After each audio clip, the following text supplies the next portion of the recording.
Hey guys, welcome back to the channel. My name is Tosh Customs, and today we'll be looking at my Cyberpunk style Agent 001. This is an original design and will be sort of continuing that story that I have going on in my Cyberpunk style figures.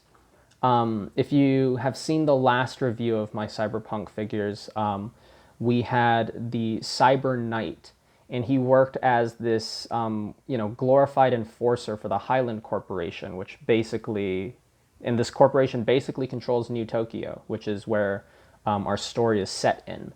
And me and the customer were talking about it, and I think the best way to say it is, we kind of envision the Cyber Knight to be almost like the Superman or this glorified hero of the city.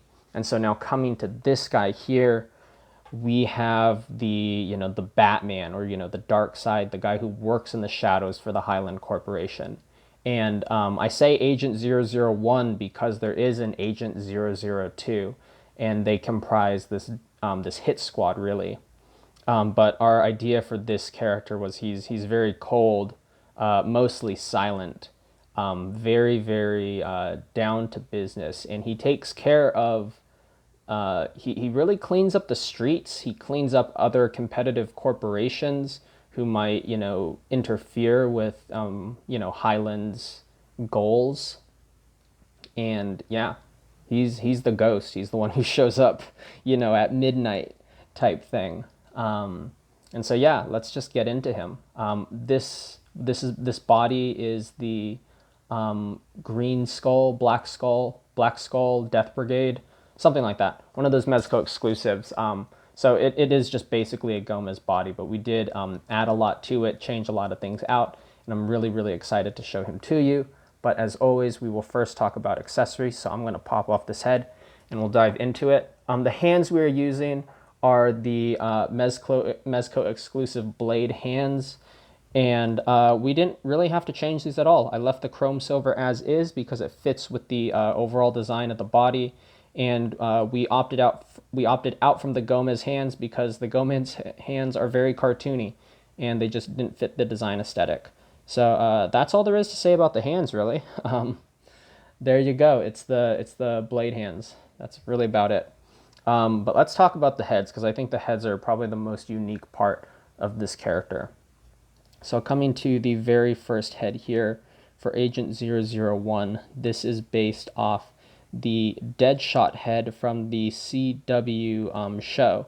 And I bought this Deadshot figure back when I think I was a freshman or sophomore in high school. So probably 6 years ago or more.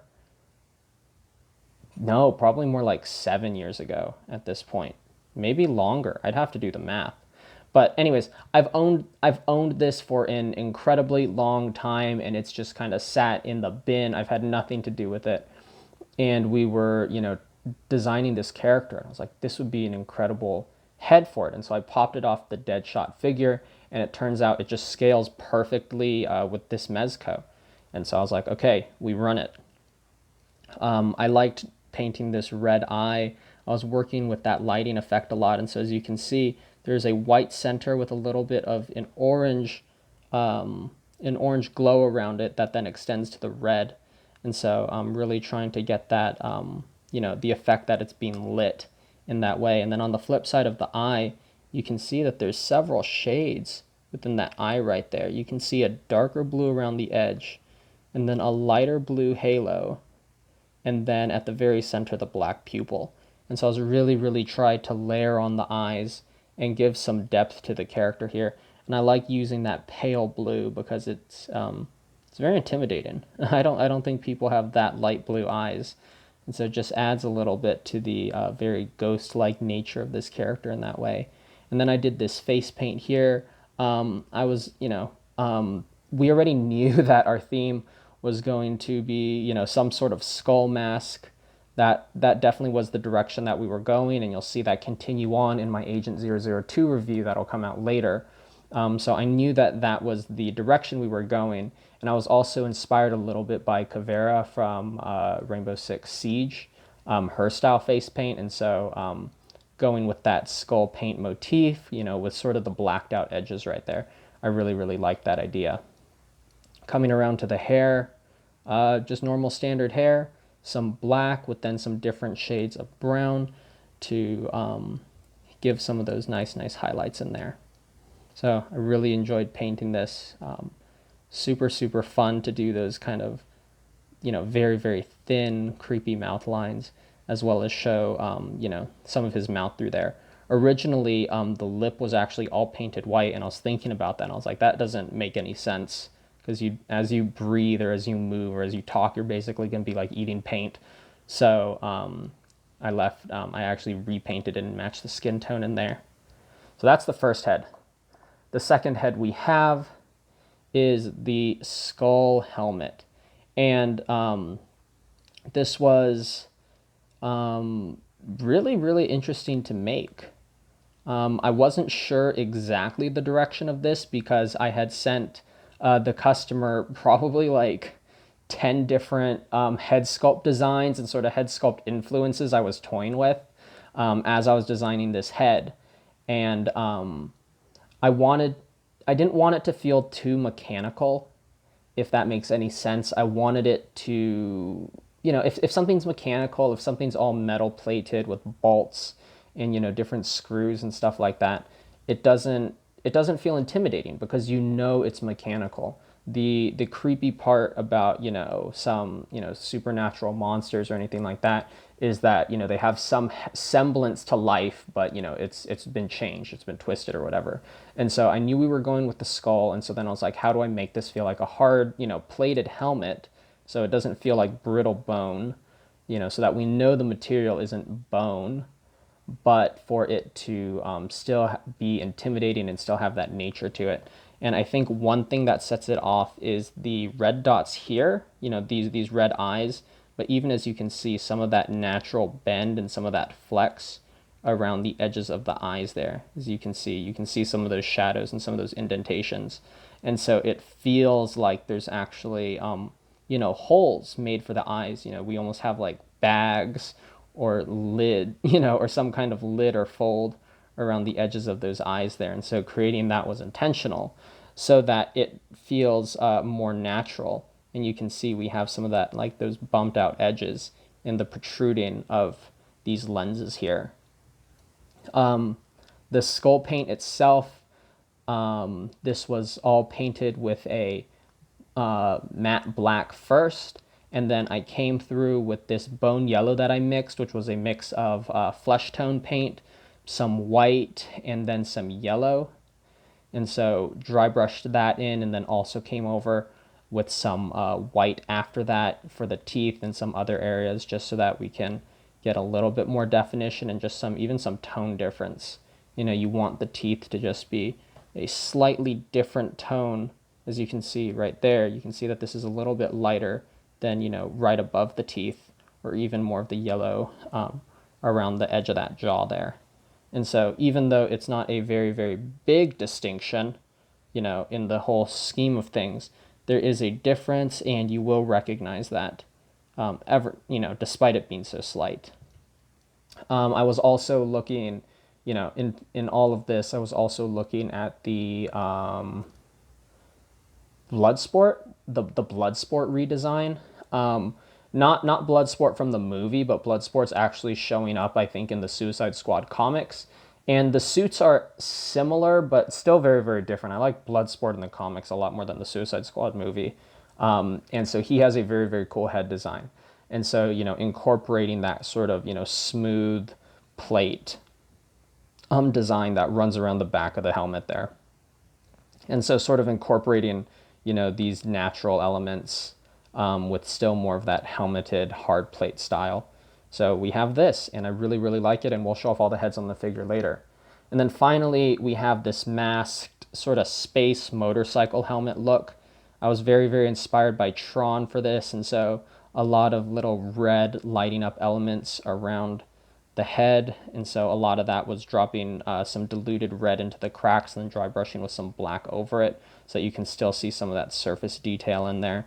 And then making this, you know, front visor plate a glossy black and actually having that glossy black kind of extend a ring around the side of the helmet there, because this all looks like one piece. And so incorporating that, as well as some dry brushed chrome silver, as you can see in some of these edges there.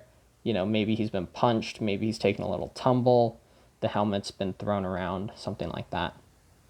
So getting all those details in. And this head is from Gnome's Paint Shop.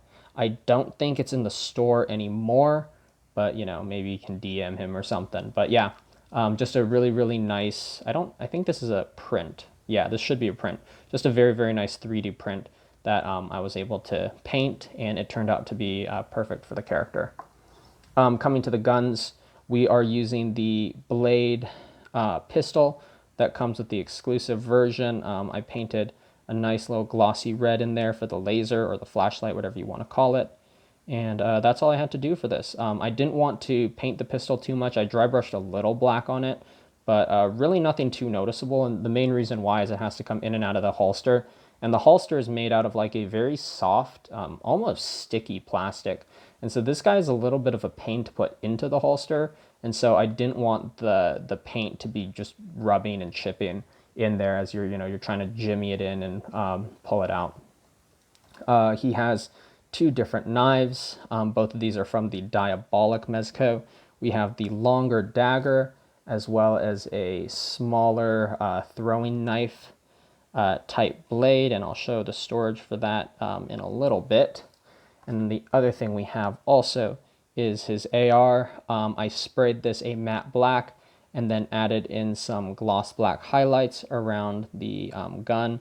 As you can see, a little bit in the stock there, some a little bit in the barrel, just some little bits of gloss around some of these rails here, as well as, I don't know if it'll show up. Maybe you can see it. I think maybe looking from this side would be a little bit better. I changed the focus too.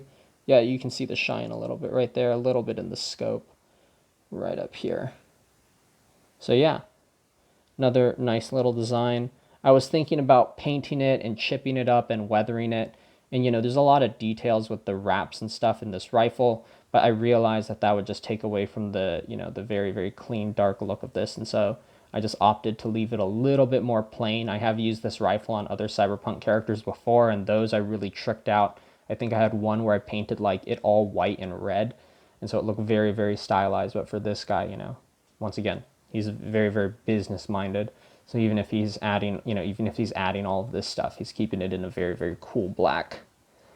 So let's dive into the body of the figure.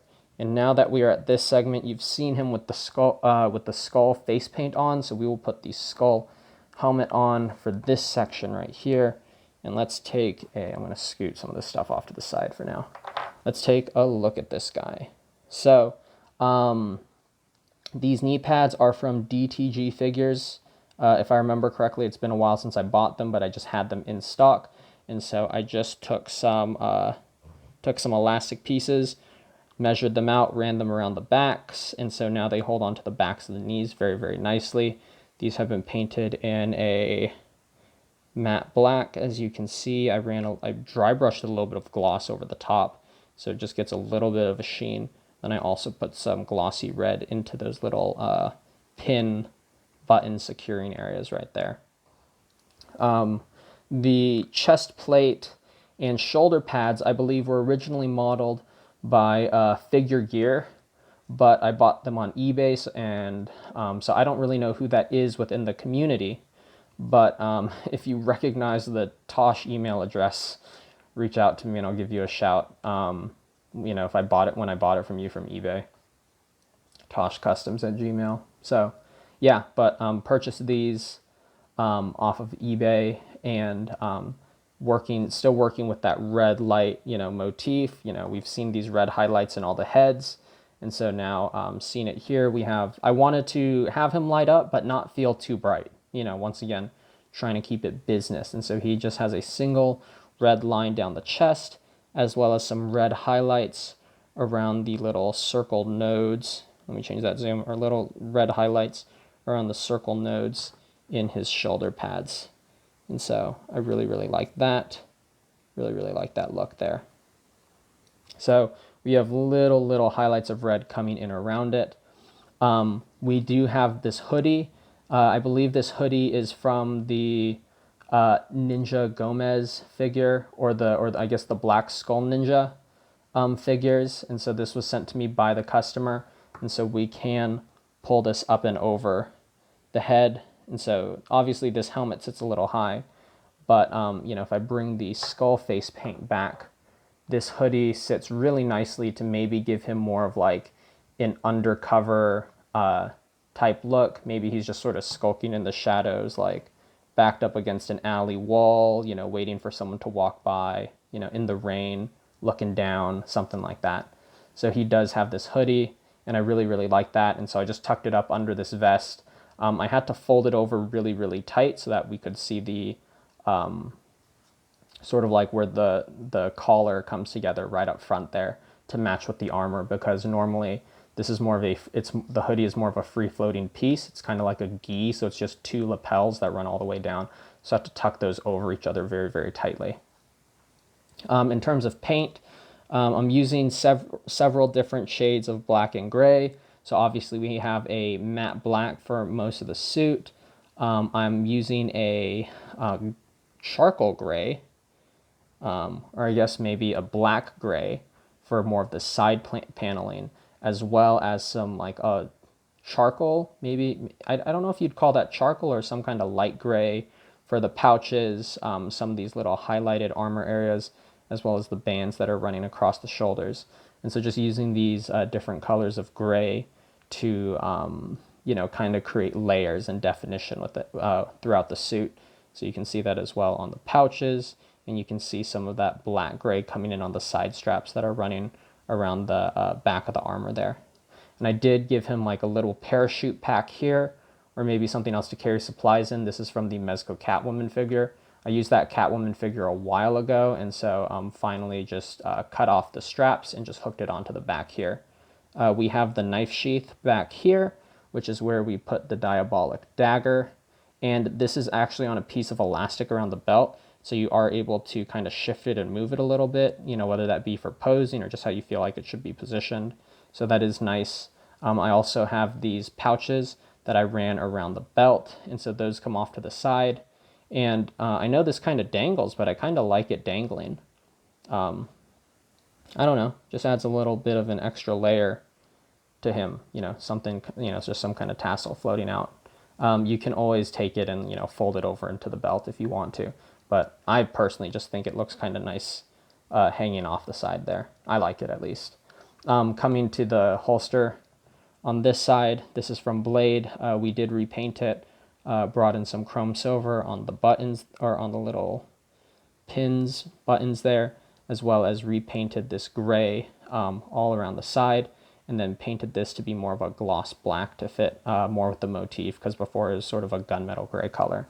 So we can load his pistol up just like so, and once again, it's that soft plastic, so it doesn't likes to bend a lot. So there we go. We'll drop the pistol right in there, and then we also have the throwing knife from Diabolic.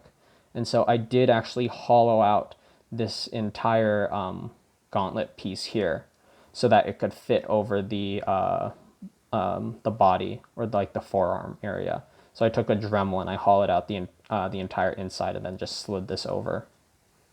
On the left wrist guard, we are using, I believe this is from Gambit, if I remember correctly. So we are using this wrist guard from Gambit, and this has been repainted with some black gray, some chrome silver, just so that it matches the rest of the suit. And then coming down to the boots here, I did some gray lining around here, as well as picked the little tabs right here out in a chrome silver, as well as some black gray up here on this little side tab. I just wanted to be able to see some difference in materials on the boots. You know, nothing too crazy. I didn't want them to feel too fancy. But, you know, just to have layers. You want layers in the suit, even, you know, if it's all black. And that's a concept we talk about a lot, because I guess I work on a lot of figures who wear black. I guess that's just how it ends up. Black is cool. And now we come to his motorcycle helmet, and that one's just on some hot glue there. So we just, I didn't plug that in all the way.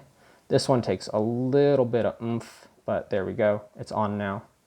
And so pose him up like so. Let me switch out the hands. Let me give him a trigger finger right now. There we go. Trigger finger hand, load him up with his rifle. We'll just have him standing just like so. And as you can see, a very, very cool silhouette of this figure. I really, really like it. I like the fact that he looks skinny. He doesn't look too muscular. And that was actually on purpose. We were talking about the lore of this guy, and you'll notice compared to other Cyberpunk figures, he really doesn't have like augmentations. And our idea was he is the first and only, instead of mechanically modified or having, mechanical mods, he has all bio mods. Everything is genetic or implanted into his nervous system or things to enhance his, existing, musculature. And so he's just a perfect genetic specimen, all modified, and he's basically grown in a test tube. So you will see some differences between him and Agent 002. Agent 002 actually does work on those mechanical mods once again.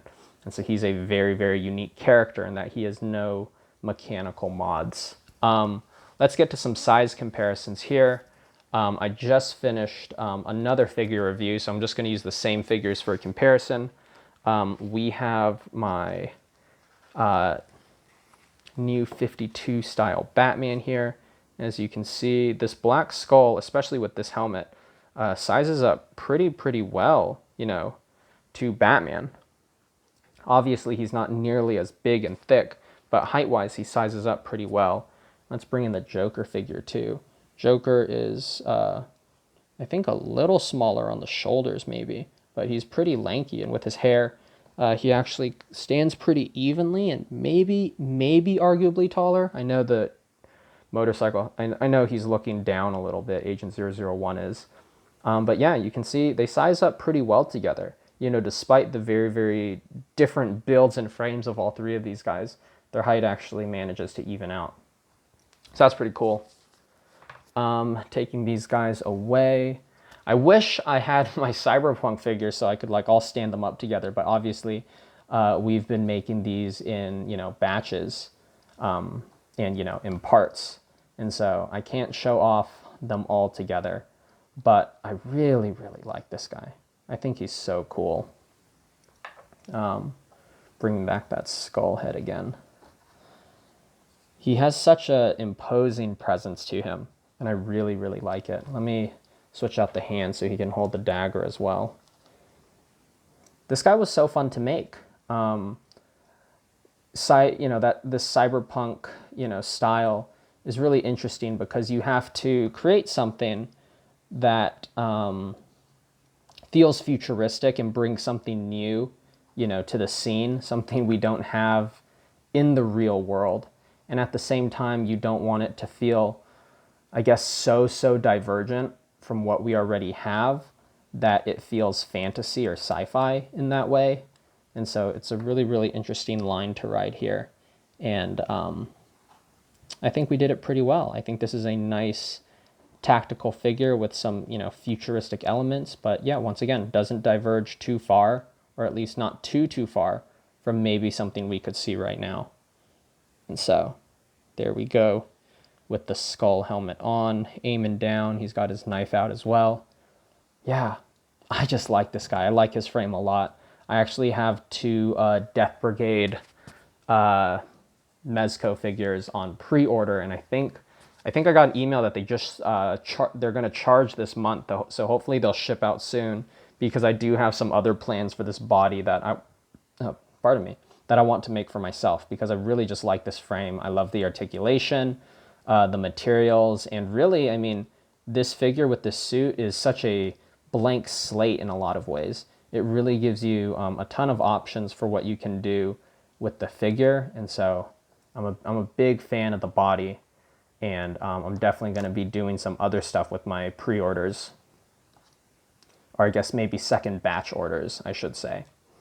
So yeah, with all that being said, I think this brings us to the end of the review. a very, very fun build. You know, not too much sculpting. Most of this was painting and assembly. It took a little bit, honestly. You know, you look at this and you go, this is a relatively, you know, simple design. He doesn't have a bunch of crazy gizmos or gadgets. Very, you know, very clean, and all that. But it took a lot of time to put this guy together, if I'm being honest. I really had to figure out how to balance the suit design, balance the colors. I think this vest, I think I spent maybe 2 or 3 days, you know, not just, you know, not painting on it necessarily. I think paint didn't take all too long, but I spent a lot of time just staring at the vest, trying to figure out, you know, what colors should it be? You know, how do I distribute the blacks and the grays? And I should point it out, we have a little bit of green here on these flashbangs, on these grenades, on the sides of the pouches right here. We do get some of that forest green in there. How's that coming through? There we go. Now you can see we do have that forest green in there as well. So yeah, just trying to balance the colors and the designs of this guy. That took a long time. It took quite a bit to figure out and to get perfect. And I'm very, very happy with him. He's super fun to pose, and I can't wait to take some pictures and post it on Instagram. But anyways, you guys will see that when the review comes out. So speaking of Instagram, if you do want to see those photos or anything else I've worked on or am currently working on, check out my Instagram. My username is in the description of this video. It is Tosh_customs. And if you would like a direct link to my page, you can find it in the About section of the channel. And you'll see the link there. If you enjoyed this video, please support the channel. Please like, please subscribe, please comment if you've learned anything or enjoyed it or found anything interesting. I appreciate all of it. Thank you all so much for watching this video, and I will catch you in the next one. Take care.